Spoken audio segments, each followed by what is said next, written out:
ഈശോ മിശിഹായ്ക്ക് സ്തുതിയായിരിക്കട്ടെ. ഈശോയിലെ ഏറ്റവും സ്നേഹമുള്ളവരെ, ആൻമേരി മീഡിയയുടെ മാർ വാലാഹ് എന്ന യൂട്യൂബ് ചാനലിലേക്ക് നിങ്ങൾക്ക് എല്ലാവർക്കും ഈശോയുടെ നാമത്തിൽ സ്വാഗതം.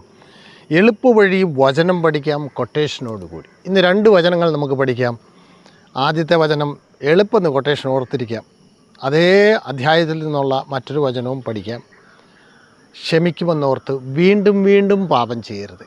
ഇത് നമ്മൾ നേരത്തെ പഠിച്ചിട്ടുള്ള വചനമാണ്. 5-ാം അധ്യായം 5-ാം വാക്യം പ്രഭാഷകൻ്റെ പുസ്തകമാണ്.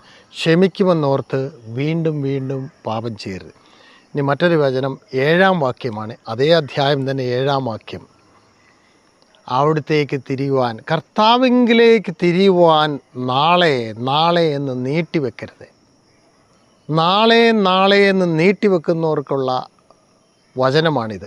പല കാര്യങ്ങളും കർത്താവിങ്കിലേക്ക് തിരിയുവാൻ നാളെ നാളെ എന്ന് നീട്ടിവെക്കുന്നവർക്കുള്ള വചനമാണിത്. അവിടുത്തെ ക്രോധം അവിചാരിതമായി ഉണരുകയും ആ ശിക്ഷയിൽ നീ നശിക്കുകയും ചെയ്യും. അവിടുത്തെ ക്രോധം അവിചാരിതമായി ഉണരുകയും ആ ശിക്ഷയിൽ നീ നശിക്കുകയും ചെയ്യും. കർത്താവിങ്കിലേക്ക് തിരിയാൻ നാളെ നാളെ എന്ന് നീട്ടിവെക്കരുത്. 5-ാം അധ്യായം 7-ാം വാക്യമാണ് 2-ാമത്തെ വചനം. ഈ 2 വചനങ്ങളും എളുപ്പത്തിൽ നമുക്ക് പഠിക്കാം. ആദ്യത്തെ വചനം ക്ഷമിക്കുമെന്നോർത്ത് വീണ്ടും വീണ്ടും പാപം ചെയ്യരുത്. പ്രഭാഷകൻ്റെ പുസ്തകം 5-ാം അധ്യായം 5-ാം വാക്യം. ഇനി 2-ാമത്തെ വചനം പ്രഭാഷകൻ്റെ പുസ്തകം 5-ാം അധ്യായം 7-ാം വാക്യമാണ്. കർത്താവിങ്കിലേക്ക് തിരിയാൻ നാളെ നാളെ എന്ന് നീട്ടിവെക്കരുത്.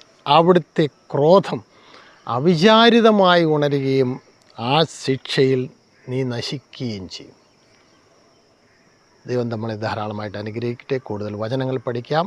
കർത്താവിലേക്ക് തിരിയാൻ നാളെ നാളെ എന്ന് നീട്ടിവെക്കരുതേ. പ്രിയപ്പെട്ട മക്കളെ, സമയം കിട്ടുമ്പോഴെല്ലാം വിശുദ്ധ കുർബാനയിൽ പങ്കെടുക്കുകയും കുമ്പസാരിക്കുകയും ചെയ്ത് കർത്താവിനോട് ചേർന്ന് നമുക്ക് നിൽക്കാം. ദൈവം നമ്മളെ ധാരാളമായിട്ട് അനുഗ്രഹിക്കട്ടെ.